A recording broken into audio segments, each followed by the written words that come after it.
Salut à tous les amis, on espère que vous allez bien. Aujourd'hui on se retrouve pour une nouvelle vidéo, encore une fois une recette traditionnelle de chez nous, le courbouillon de poisson. Alors beaucoup nous avaient dit un moment, ouais, faites pas beaucoup de recettes à base de poisson. Alors là, on vous en donne déjà deux là, la semaine dernière avec les dombrés et crevettes. Ouais, et là, le courbouillon de poisson. Exactement. En tout cas, accompagné avec riz ou des racines, banane jaune, miam, madère, tout ce que vous voulez, mais c'est toujours un régal. Bref, en tout cas, si vous aimez ce type de vidéo, vous nous connaissez pas, on fait plein de recettes antillaises, n'hésitez pas à vous abonner et à activer la petite cloche. Exact. Mettez des pouces bleus aussi, c'est important pour nous soutenir, s'il vous plaît. Exactement. Allez, on passe à la recette. Let's go! Bon, les gars, alors premièrement, on va retrousser ses manches. Si vous n'avez pas de manches, ne le faites pas. Donc là, on a de belles petites dorades, hein, comme vous le voyez. Pap, qu'est-ce qu'elles sont jolies, non? Hop. Donc j'ai demandé au poissonnier de l'écailler. Donc comme vous voyez, il y a déjà plus d'écailles. C'est vidé également. Mais là, ce qu'on va faire, c'est qu'on va quand même les laver encore un petit peu pour pouvoir les assaisonner. Bon alors, première étape les gars, on va prendre la dorade, hein, et on va retirer la tête. Parce qu'elles sont déjà assez grosses en fait et que pour pouvoir mettre dans mon canari, ça va être compliqué. Hop. Donc je prends derrière juste ça là, la nageoire. Hop, et je vais venir couper avec un couteau, comme ça.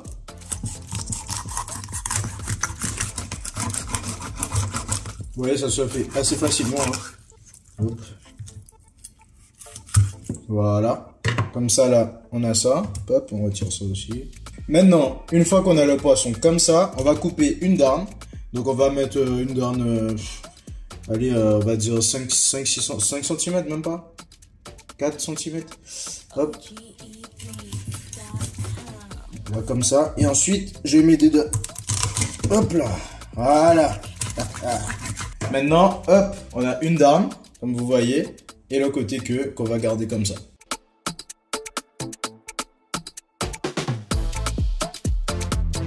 Hop. Une fois que c'est fait, je le mets dans mon petit bol. Hop. Et là, je vais verser de l'eau dedans.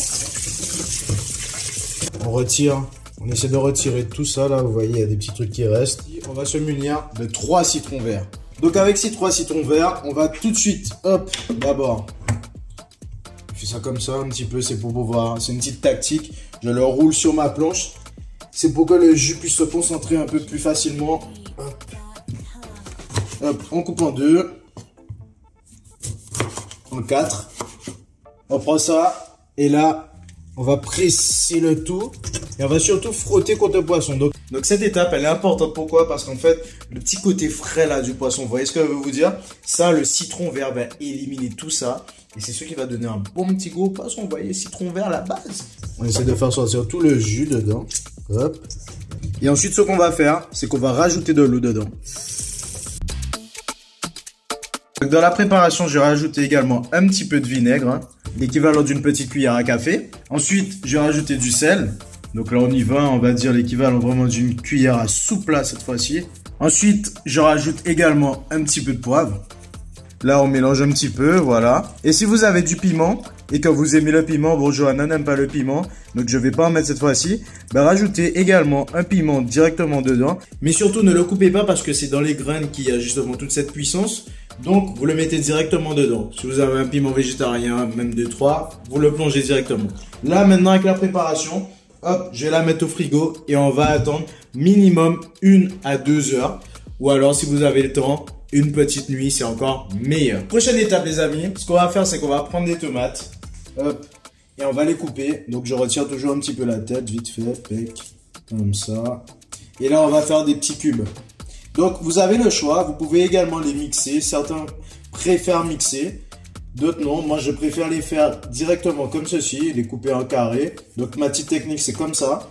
Je fais d'abord là. Je ne coupe pas jusqu'à la fin. Et ensuite, là, je vais également couper dans l'autre sens. Donc, je fais des petites lamelles et je ne vais pas jusqu'au bout. Comme ça, au moins, la tomate, elle reste bien immobile. Et ensuite, je la retourne directement. Et puis, je coupe. Voilà. Après, chacun sa technique. Moi, j'aime bien. Comme ça, les petits carrés sont faits directement. Exactement. Donc, on répète l'opération avec les 4 tomates. Alors, on va également prendre un petit oignon, hein, qu'on va évidemment éplucher. Je pense que je vous apprends pas grand chose, hein, pour éplucher un oignon. Vous savez bien, hop, on coupe les extrémités, après je fais comme ça. Je coupe des deux côtés et on retire la peau.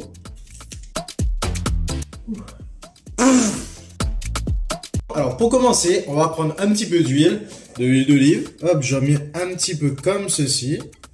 Bon filet d'huile d'olive. Là, je vais rajouter du beurre rouge. Vous connaissez, on vous l'a présenté la dernière fois.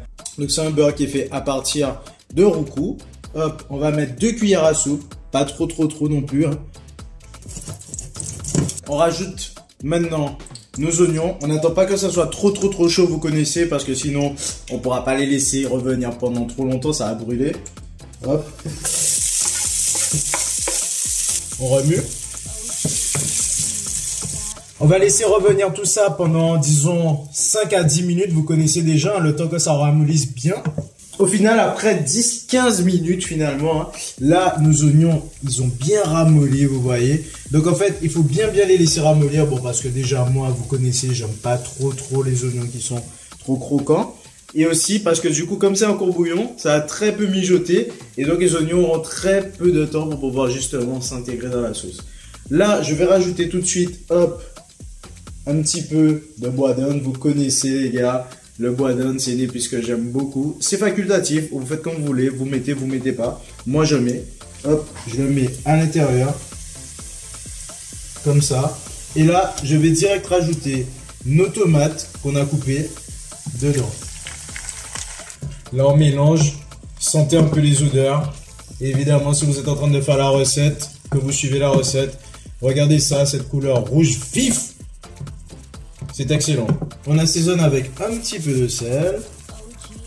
Là, je vais rajouter dans la préparation également un peu d'oignon nouveau. Ça, c'est vraiment le truc qui remplace la cive en France quand vous n'en trouvez pas.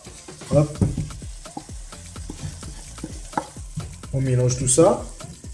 On rajoute également du persil plat haché.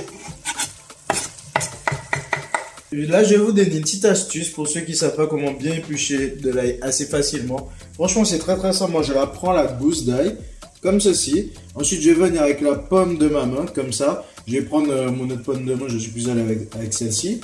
Et en fait, je vais venir presser l'ail et l'écraser. Voilà, vous avez entendu le petit truc.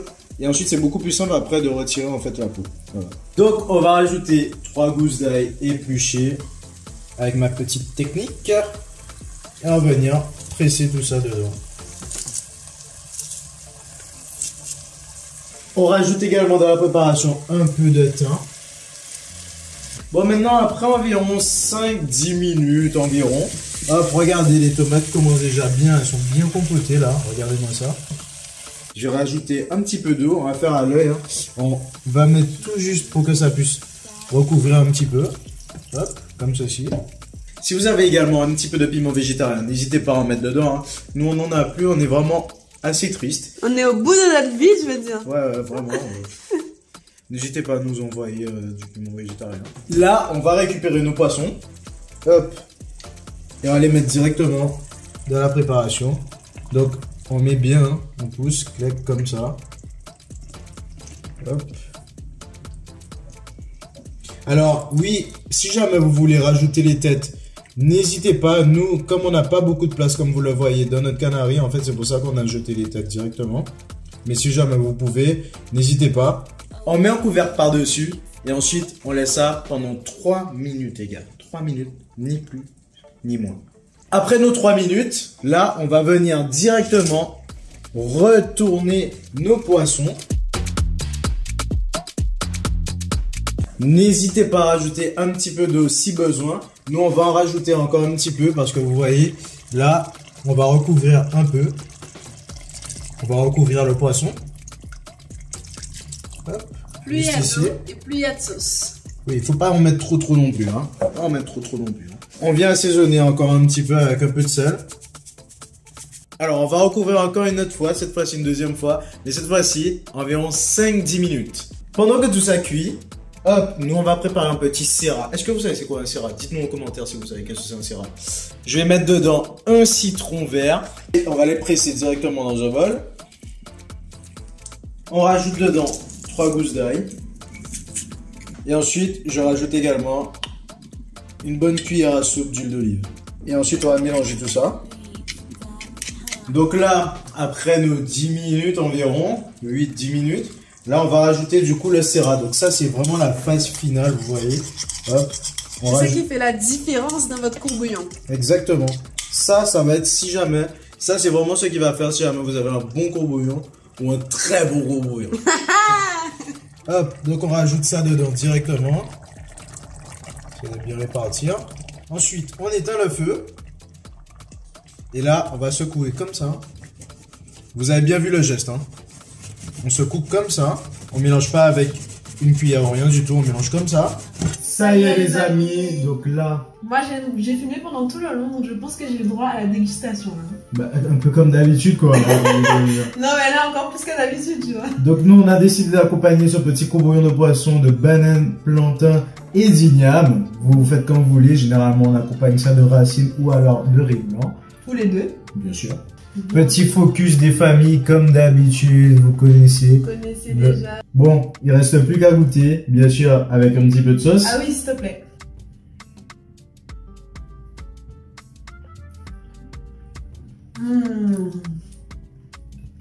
Délicieux. Délicieux, comme dit Fresca. Non, c'est vraiment bon. Franchement, super bon, petite recette simple, efficace et qui prend pas trop de temps en fait au final. Alors n'hésitez pas à la refaire et à nous taguer sur JN10View notre Instagram. Exactement, on va avoir plein de photos et plein de vidéos de courbouillon de poisson. Abonnez-vous les gars, comme d'habitude, activez la petite cloche. N'hésitez pas à lâcher un maximum de pouces bleus si vous avez kiffé la vidéo. Partagez un max et on se dit à la prochaine. Ça pétoxe. Ça pétoxe, chou.